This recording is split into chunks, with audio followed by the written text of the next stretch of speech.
Good morning, hello, welcome along. You're with Dave Montgomery on this Friday, the 17th of February 2023. This is your 8 a.m. movement snack that we're heading towards. Let me just pop a little bit of ambient lighting on in the background. There we go, give myself a bit of a glow. How are we doing? Welcome, welcome, welcome. So come on board, standing in for Kelsey this morning, who's off out treating the girls, I think, this morning. So have a lovely time, Kelsey, enjoy. And we will all see you again later. I think you're back on later, aren't you? Are you doing one of the 4 o'clock today? I'm not sure. Not sure. But hey, thank you for Kelsey and for Bex, who've done all the cover for me this week. Work-wise, weeks are difficult for me now for anything but the 8 a.m. And some of those have to be early. You know that, don't you?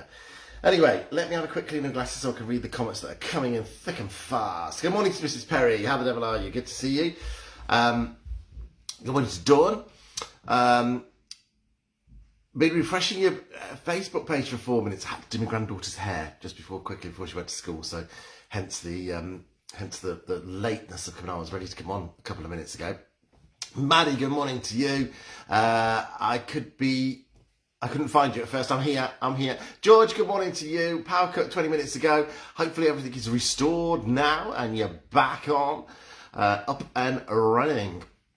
Good morning to Gillian in from Port Talbot. Everyone, it's wet and misty down there in Port Talbot. It's been windy all night up here and it's been wet as well.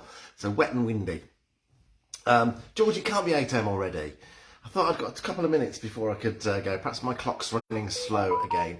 Let me just say a quick hello to Carol Elliott, who is joining us as well. This is your Friday morning movement mission. Whew, that was a bit difficult one.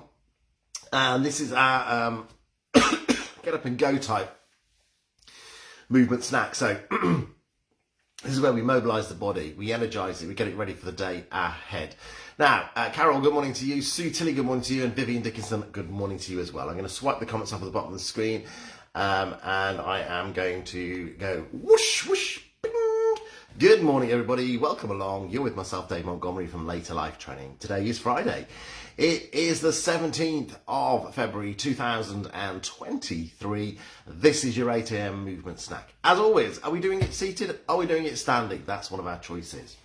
Probably one of the first ones. Now, if we're doing it in standing, we've got our fixed external support available. If we're doing it in seated, then we've got a strong, sturdy chair. Nothing on the floor that's going to cause us any issues. I've got my shoes on because I've got to rush out the house. I have just a quick change of t-shirt and out of the house. But if you were doing this on a carpeted floor, you could be barefoot or socks. However, if you're doing it on a solid floor, a wooden floor or something like that, then you need to have a sensible, comfortable footwear. All right, let's get ourselves ready to go then. So posture, exactly the same in standing as it is in seated. In seated, we just need to bring that back away from the chair and then that hip walk to bring ourselves into the front third of the chair where we have our working position. Heels in line with knees, knees in line with hips.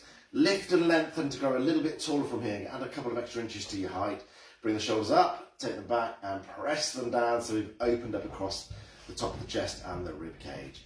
From there, let's start with our circulation boosting. Bye, Aoife. Have a good day, darling. See you later. We start by lifting the heels off the floor and starting to get some movement down into the lower part of the body. So pushing the weight up onto the balls of the feet and the heels, exactly the same in seated as in standing. And then from there, we make it a little bit bigger by bringing it into a march. Bringing the foot clear of the floor, so we start to get some bigger movement in there and we start to really start engaging these big muscles at the top of our legs. We don't have to come too far off the floor, but as we start to come a little bit bigger, we can start to point the toes down towards the floor. Now in seated, this is going to be a really big move. We've already got the hip flexors working in a 90-degree angle, and now we're asking them to do a little bit more. So if you feel a little bit of fatigue into those muscles, we can take that into a heel raise from here or a toe tap out diagonally to the side, so we get some bigger movement happening in there and some alteration for you. Now let's add the one arm in, just the one to start off with, driving those elbows backwards so we've got a good, strong, purposeful movement. And if we're using support, we've got our hand on the support. So if it's in the front, support, then the hand is there. And we can swap hands just by placing one hand down and taking the other hand off. If we're not using support, you can change hands as much as you want to. But if it's to the side, there's a little bit more to it. We haven't got support on the other side to pop our hand on and bring the other hand off, then we need to lose the arm, make the march a little bit smaller and take as many steps as we need to turn into the support where both hands go on, and then carry on turning and bringing the other hand off. Then once we've turned all the way around, we can bring that opposite hand into play. And then to finish off, in standing and in seated if we're not using, and in standing if we're not using support, we can put both arms in. So we've got both arms, both legs moving now, and that gives us even more of the body moving. Excuse me. We're looking for around about 2-3 minutes max for this, just enough time to get the heart beating a little bit faster, get us breathing a little bit quicker or heavier, get those muscles warm, get the joints warm, get the muscles getting oxygen to them and loosening those joints off so we can focus on our mobility. Now as we come to that 2 to 3 minutes, let's lose the arms firstly. Let's make the march a little bit smaller. Bring it back into that heel raise, then to a pause, at which point we might want to take a couple of nice big deep breaths. Okay, should we start with our mobility? As always, let's start at the top. We'll take it to the middle and then we'll go to the bottom. So top here, hoping we're not getting a hot spot, we're starting with our shoulders. Always start with our base of support. Heels in line with knees, knees in line with hips, lift and lengthen. It's exactly the same in seated as it is in standing. If I come a little bit closer for you, keeping the neck lengthened, shoulders up towards the ears and then press back down. And one of the important things there is that we're keeping the head level, we're keeping the eye line level, and we are lengthening through this neck. So we're not allowing the ears to come down towards the shoulders, we're lifting the shoulders to the ears. And we're looking for about 4 or 5 of those, and once you've done your 4 or 5, it's a pause, and then we take it into the rotation. So come forward with the shoulders firstly, up and past the earlobes, shoulder blades together, and then press down. So we get this cyclical motion.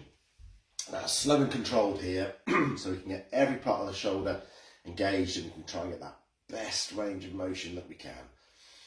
Once we've done our 4 or 5, we take a pause and keeping in this good postural position, eye line level, turning the head towards the side, pausing in the centre and then turning it the other way. And again, the important thing is that eye line is staying level. If you need to use support, place your hand on it. That might just be enough. May not necessarily need to hold on, but just knowing where we are in relation to the space around us. If we feel any dizziness or disorientation is going to help. Now you're looking for 4 or 5 of these each way. Slowly and controlled, but not dead slow. And always have this little pause. That will give the system in your ears a chance to sort itself out before you turn again. Now, once you've done your 4 or 5, take a pause and we're heading into the back of the head. Now here, it's about us stacking the head back onto the top of the spine. So eyeline level, chin level, and I'm going to use my fingers as a guide. And we draw back. Now we can either keep the fingers on the chin to help us keep the eyeline level, or we can leave them where they are and come back to them as a guide to where we started and where we want to finish. The important thing here is we're not pressing, we're not pushing the head back. If we have those fingers on the chin, don't use it as a press. Make the head and the neck do the work. Don't push. And keep the eyeline level so we really stack that head back onto the top of the spine. That's what we're looking for, that lining it all back up. 4 or 5 of those. And once you've done your 4 or 5, take a pause and let's have another little circulation boost. I say it's a little one because we're only going to do the bottom half with a march or a heel raise if you're seated, and we're only going to do it for 30 seconds, sorry. Just enough to give the body a bit of a reboost as we move down from this top section into the middle section here, into our trunk. And let's think about all the things we do with our trunk during the day. Turning to cross the road, turning to put our seatbelts on, rolling over in bed, reaching to get something by the side of us, reaching down to get something out of a cupboard. All of those sorts of activities our trunk is involved in. So if we can mobilise it at the start of the day, we get the best out of it as we go through the rest of the day. So 30 seconds, Have a march here, and as we come to that 30 seconds, let's bring it down, make it smaller again if we've built it up a little. Bring it to a pause, and we're ready to move into the trunk. First thing, let's have a look at this base of support this time. We're going to take it a little bit wider, outside of our hips, in line with our shoulders. Movement number one, regular as you know it, down to the side, pause in the centre, and then the other way. And if you're using support, hand changes every time. There's no point in having that support if we're not going to use it. If it's to the side, slightly different, we come into the support, back to the centre, and then we take it back to that support again. Seated, it's all about your bum. It's all in the bottom. So your bottom stays firmly on that chair as you reach down to the side and back up. When I say bottom, I mean your buttocks, yeah? So both of those buttocks stay firmly in contact with that chair. So we're actually lengthening down through the side of the body, the opposite side to where we're reaching. We're not leaning, yeah? We're getting this lengthening down through the side of the body, mobilising down through there. Now, use your leg, or use the leg chair as long as it's straight, as a guide to the fact that you're going straight down, straight up. And also as a guide to how far are you reaching? Are you reaching to your knee? Are you reaching just past your knee? Are you managing to keep that good straight position? 4 or 5 on each side, and once you've done that 4 or 5, take a pause. Movement number 2, we need to focus on our hips staying still here. So in our standing position with that good base of support again, soften the knees, make sure they're really softened. Focus on the hips not moving here, and the upper body turns to the side. Comes back into the centre and then changes. Now again, if you're using support, change hands every time. If it's in front, if it's to the side, exactly the same again. Keeping those hips still, coming into the support, back to the centre, and then repeating. Once you've done your 4 or 5, you turn. Seated, again, it's all about your buttocks. As I turn to the side, I can feel from the way that my buttocks are in contact with that chair, if I've got movement in my hips. Therefore, in standing, if you feel comfortable with it, you might want to use your support as a guide.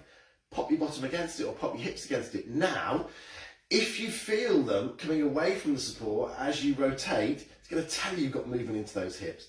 And if we focus purely into the upper body and not letting the hips move, 1, we're protecting the knees, but 2, what we're also doing is making sure that all of that mobility is in this area here. We're focusing everything to here, not into the hip area. So we're getting the best possible range of motion as far as our trunk is concerned. Now, once you do 4 or 5 on each side. As I said, thinking about rolling over in bed, turning to cross the road, all those sorts of things. Take a pause and let's head into the bottom of our back. So our lower back here now, and this is about keeping the pelvis from tipping.